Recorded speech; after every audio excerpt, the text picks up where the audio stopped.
true. Nervous. Very, very dreadfully nervous I had been and am. But why will you say that I am mad? The disease had sharpened my senses, not destroyed, not dulled them. Above all was the sense of hearing acute. I heard all things in the heaven and in the earth. I heard many things in hell. How then am I mad? Hearken and observe how healthily, how calmly I can tell you the whole story. It is impossible to say how first the idea entered my brain, but once conceived, it haunted me day and night. Object, there was none. Passion, there was none. I loved the old man. He had never wronged me. He had never given me insult for his gold. I had no desire. I think it was his eye. Yes, it was this. One of his eyes resembled that of a vulture, a pale blue eye with a film over it. Whenever it fell upon me, my blood ran cold, and so, by degrees, very gradually, I made up my mind to take the life of the old man and thus rid myself of the eye forever. Now, this is the point. You fancy me mad. Madmen know nothing, but you should have seen me. You should have seen how wisely I proceeded, with what caution, with what foresight, with what dissimulation I went to work. I was never kinder to the old man than during the whole week before I killed him. And every night, about midnight, I turned the latch of his door and opened it, oh, so gently. And then, when I had made an opening sufficient for my head, I put in a dark lantern, all closed, so that no light shone out, and then I thrust in my head. Oh, you would have laughed to see how cunningly I thrust it in. I moved it slowly, very, very slowly, so that I might not disturb the old man's sleep. It took me an hour to place my whole head within the opening, so far that I could see him as he lay upon his bed. Would a madman have been so wise as this? And then, when my head was well in the room, I undid the lantern cautiously. Oh, so cautiously. Cautiously, for the hinges creaked. I undid it just so much that a single thin ray fell upon the vulture eye. And this I did for 7 long nights, every night just at midnight. But I found the eye always closed, and so it was impossible to do the work, for it was not the old man who vexed me, but his evil eye. And every morning, when the day broke, I went boldly into the chamber and spoke courageously to him, calling him by name in a hearty tone and inquiring how he had passed the night.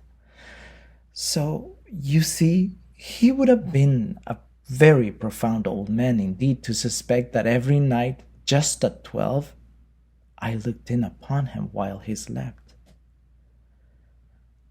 Upon the 8th night, I was more than usually cautious in opening the door. A watch's minute hand moves more quickly than did mine. Never before that night had I felt the extent of my own powers, of my sagacity. I could scarcely contain my feelings of triumph. To think that there I was, opening the door little by little, and he not even to dream of my secret deeds or thoughts. I fairly chuckled at the idea. And perhaps he heard me, for he moved on the bed suddenly as if startled. Now you may think that I drew back, but no.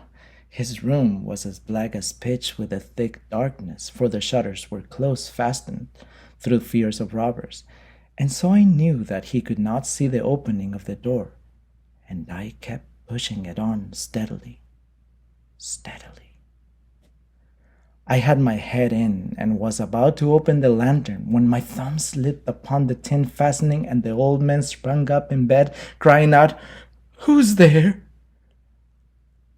I kept quite still and said nothing. For a whole hour I did not move a muscle, and in the meantime I did not hear him lie down. He was still sitting up in the bed, listening, just as I have done night after night, hearkening to the death watches in the wall. Presently I heard a slight groan, and I knew it was the groan of mortal terror. It was not a groan of grief or of pain. Oh no, it was a low, stifled sound that arises from the bottom of the soul when overcharged with awe. I knew the sound well. Many a night, just at midnight, when all the world slept, it has welled up from my own bosom, deepening with its dreadful echo the terrors that distracted me. I say I knew it well. I knew what the old man felt and pitied him, although I chuckled at heart. I knew that he had been lying awake ever since the first slight noise, when he had turned in his bed. His fears had been ever since growing upon him. He had been trying to fancy them causeless, but could not. He had been saying to himself, "It is nothing but the wind in the chimney. It is only a mouse crossing the floor," or "It is merely a cricket which has made a single chirp."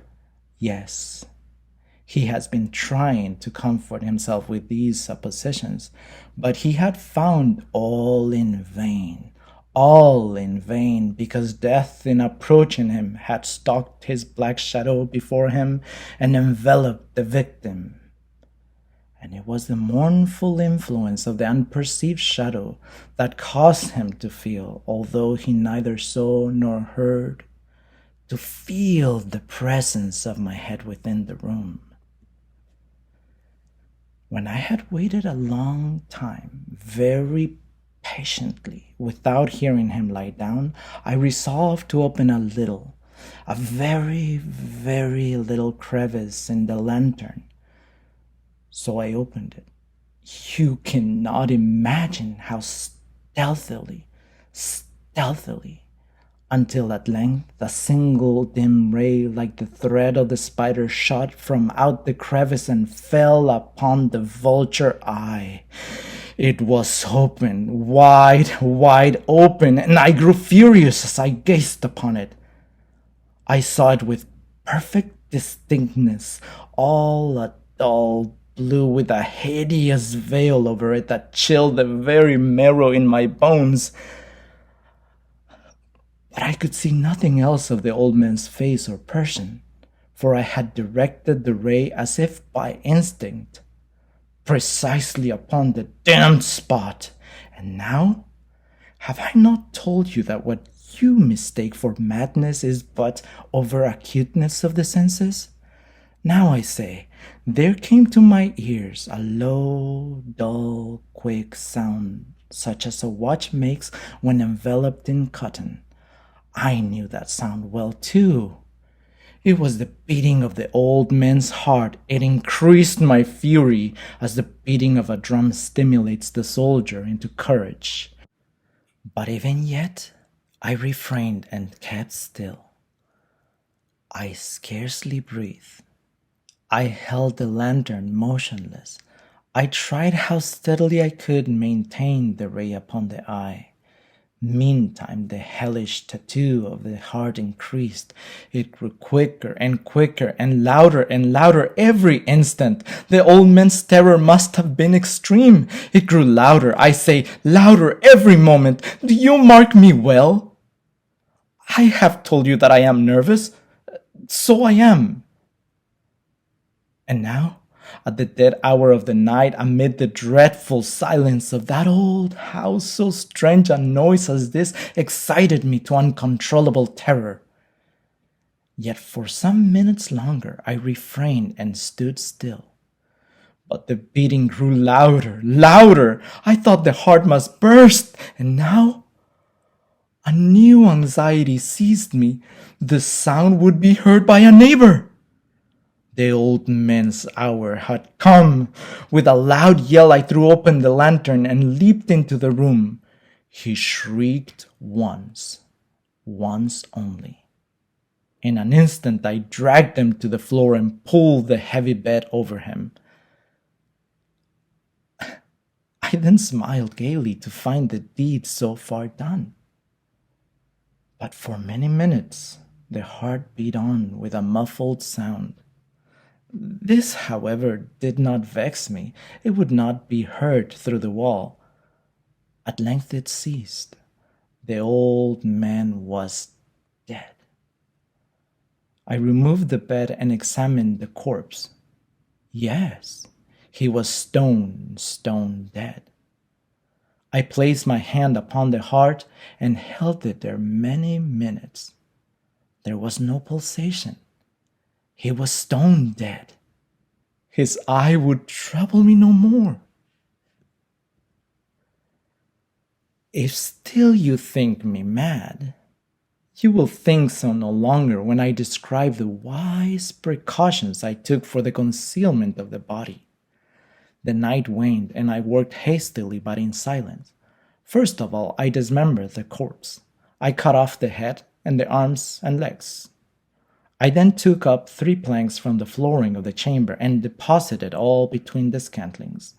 I then replaced the board so cleverly, so cunningly, that no human eye, not even his, could have detected anything wrong. There was nothing to wash out. No stain of any kind, no blood spot whatever. I had been too wary for that. A tub had caught all. When I had made an end of these labors, it was 4 o'clock, still dark as midnight. As the bell sounded the hour, there came a knocking at the street door. I went down to open it with a light heart, for what had I now to fear? There entered 3 men, who introduced themselves with perfect suavity as officers of the police. A shriek had been heard by a neighbor during the night. Suspicion of foul play had been aroused. Information had been lodged at the police office, and they, the officers, had been deputed to search the premises. I smiled, for what had I to fear? I bade the gentleman welcome. The shriek, I said, was my own in a dream. The old man, I mentioned, was absent in the country. I took my visitors all over the house. I bade them search well. I led them at length to his chamber. I showed them his treasure, secure, undisturbed. In the enthusiasm of my confidence, I brought chairs into the room and desired them here to rest from their fatigues, while I myself, in the wild audacity of my perfect triumph, placed my own seat upon the very spot beneath which reposed the corpse of the victim. The officers were satisfied. My manner had convinced them. I was singularly at ease. They sat, and while I answered cheerily, they chatted of familiar things. But ere long, I felt myself getting pale and wished them gone. My head ached, and I fancied a ringing in my ears, but still they sat, and still chatted. The ringing became more distinct. It continued and became more distinct.